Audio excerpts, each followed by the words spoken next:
Nigh on the plain, in many cells prepared, that underneath had veins of liquid fire sluiced from the lake, a second multitude with wondrous art found out the massy ore, severing each kind, and scummed the bullion dross. A third as soon had formed within the ground of various mould, and from the boiling cells by strange conveyance filled each hollow nook. As in an organ from one blast of wind to many a row of pipes the sound board breathes. Anon out of the earth a fabric huge rose like an exhalation, with the sound of dulcet symphonies and voices sweet, built like a temple, where pilasters round were set, and Doric pillars overlaid with golden architrave. Nor did there want cornice or frieze with bossy sculptures graven. The roof was fretted gold. Not Babylon, nor great Alcairo, such magnificence equalled in all their glories, to enshrine Belus or Serapis their gods, or seat their kings, when Egypt with Assyria strove in wealth and luxury. The ascending piles stood fixed her stately height, and straight the doors, opening their brazen folds, discover wide within her ample spaces over the smooth and late level pavement. From the arched roof pendant by subtle magic many a row of starry lamps and blazing cressets fed, with naphtha and asphaltus, yielded light as from a sky. The hasty multitude admiring entered, and the work some praise and some the architect.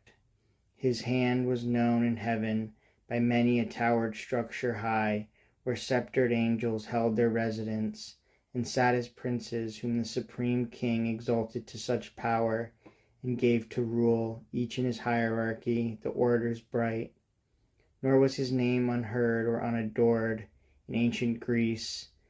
In an Ausonian land men called him Mulciber, and how he fell from heaven they fabled, thrown by angry Jove sheer over the crystal battlements. From morn to noon he fell, from noon to dewy eve, a summer's day, and with the setting sun dropped from the zenith like a falling star on Lemnos the Aegean isle.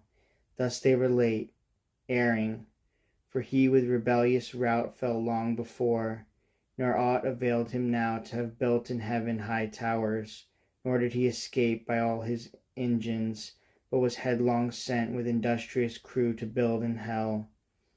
Meanwhile the winged heralds, by command of sovereign power, with awful ceremony and trumpet sound throughout the host proclaim a solemn council forthwith to be held at Pandemonium, the high capital of Satan and his peers. Their summons called from every band and squared regiment, by place or choice the worthiest. They anon with hundreds and with thousands trooping came attended.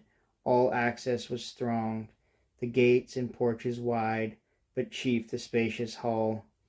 Though like a covered field where champions bold wont ride and armed, and at the Soldan's chair defied the best of Paynim chivalry to mortal combat or career with lance.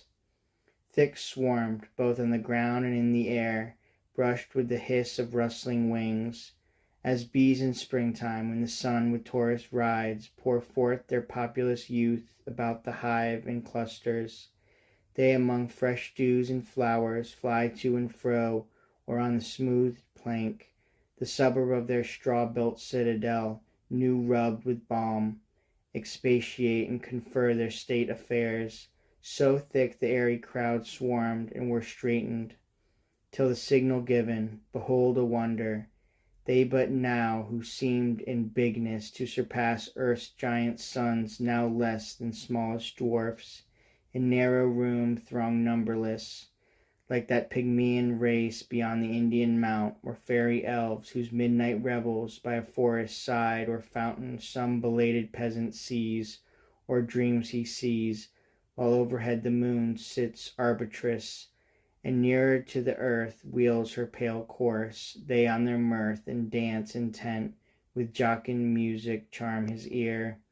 At once with joy and fear his heart rebounds. This incorporeal spirits to smallest forms reduce their shapes immense, and were at large, though without number still amidst the hall of that infernal court.